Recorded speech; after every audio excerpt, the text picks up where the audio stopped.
హైదరాబాద్లో షాందార్ అంటే ఆ పార్టీని, అధికారంలో ఏ పార్టీ ఉంటే ఆ పార్టీతోనే దోస్తానా చేస్తుంది.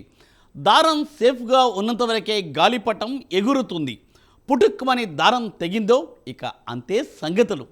ఓటమి ఎలా ఉంటుందో తెలియనప్పుడు దాని గురించి నేనెందుకు భయపడాలి, జీవించినంతకాలం ఓటమి గురించి భయపడాల్సిన పనే లేదంటున్న పతంగి పార్టీ పవర్ ఎవరిదైతే వారి చేతుల్లోనే పతంగి దారం ఉంటుంది అంటోంది.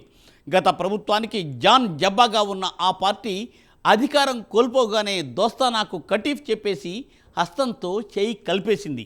అన్ని అభివృద్ధి పనుల్లో సాత్ సాత్ అంది. అంతవరకు బాగానే ఉంది. కానీ శాసనసభలో జరిగిన పరిణామాలు చూస్తుంటే కైట్ను చెయ్యి గాల్లోనే వదిలేసినట్టు తెలుస్తోంది. దీంతో పతంగి పార్టీ ఇప్పుడు ఎవరితో దోస్తీ చేయాలో తెలియక సతమతం అవుతోందట. జీహెచ్ఎంసీ ఎన్నికలు సమీపిస్తున్న వేళ కైట్ చౌరస్తాలో నిలబడిందా?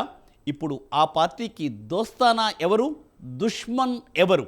ఇంతకు ఆ పార్టీ ఏది, ఎందుకు ఆ పరిస్థితి వచ్చింది? అదేంటో ఓ లుక్కేద్దాం.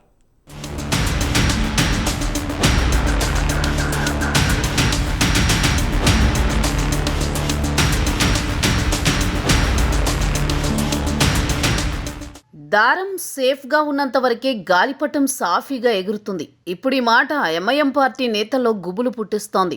ఇప్పటి వరకు తమ ఇలాకాలో ఓటమి అనేది తెలియకుండా వచ్చిన ఆ పార్టీకి తెలంగాణలోని మారుతున్న రాజకీయాలు ఆందోళన కలిగిస్తున్నాయి. తెలంగాణ వచ్చిన తర్వాత 10 ఏళ్ల పాటు బీఆర్ఎస్ పార్టీతో దోస్తీ చేస్తూ హైదరాబాద్ పాతబస్తీలో ఎంఐఎం పార్టీ నేతలు హవా సాగించారు. అధికార పార్టీతో దోస్తీ చేస్తూ తమకు కావలసిన పనులు సైలెంట్గా చేసుకుంటూ సాగిపోయారు.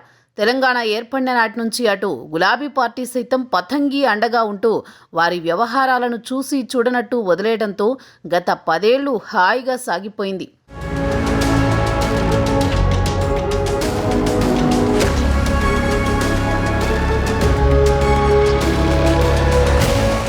అయితే తెలంగాణలో రేవంత్ రెడ్డి నాయకత్వంలోని కాంగ్రెస్ పార్టీ అధికారంలోకి రాగానే కొంతకాలం వ్యూహాత్మక మౌనం తర్వాత పతంగి పార్టీ పాత పద్ధతిలోనే కాంగ్రెస్ నేతలకు స్నేహహస్తం సాచింది.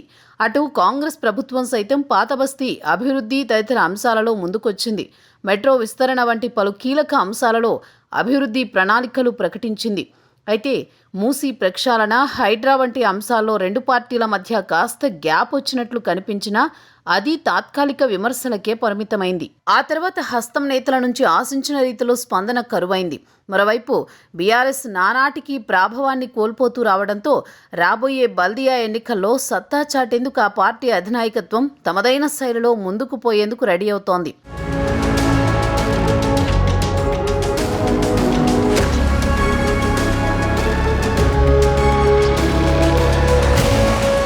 ఇక తాజాగా 2 రోజుల నాటి తెలంగాణ అసెంబ్లీ సమావేశాలలో ఎంఐఎం శాసనసభ్యుడు అక్బరుద్దీన్ ఓవైసీ తనదైన శైలిలో కాంగ్రెస్ ప్రభుత్వం మీద విరుచుకుపడ్డారు.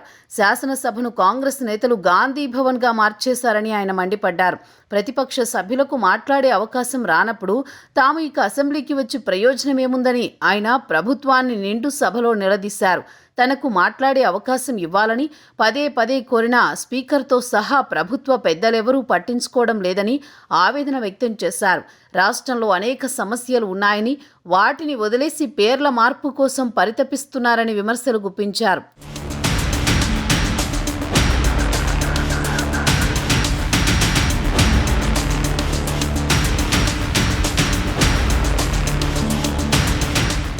శాసనసభ వ్యవహారాలను చూస్తే కాంగ్రెస్ పార్టీ దీనిని మరో గాంధీ భవన్గా మార్చేసినట్టు స్పష్టంగా తెలుస్తోందని దుయ్యబట్టారు.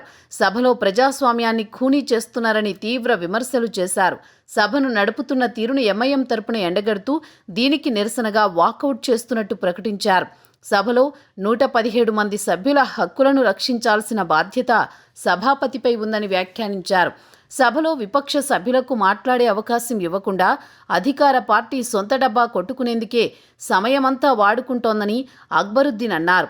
దీని ద్వారా ప్రభుత్వం ప్రజలకు ఎలాంటి సందేశం ఇస్తున్నారో చెప్పాలని నిలదీశారు.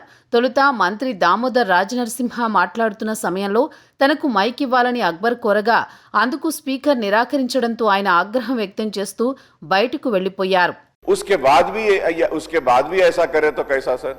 फिर आप माइक भी नहीं दे रहे, सर अगर ऐसा करना है बोले तो सर ठीक है सर, हम अंडर प्रोटेस्ट कि this government is really failing to conduct the house and stopping the questions, changing the questions, not giving the answers, and really killing the democracy and this house, sir, on the protest of this, sir.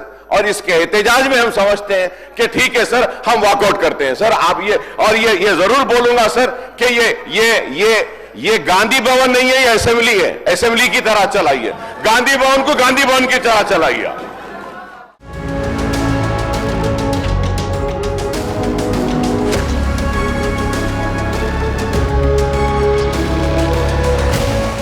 మరోవైపు తాము అధికారంలోకి వచ్చిన తర్వాత తామేంటో ఎంఐఎంకు చూపిస్తామని కేటీఆర్ చేసిన వ్యాఖ్యల మీద assembly media పాయింట్లో MLA Akbaruddin Owaisi మండిపడ్డారు.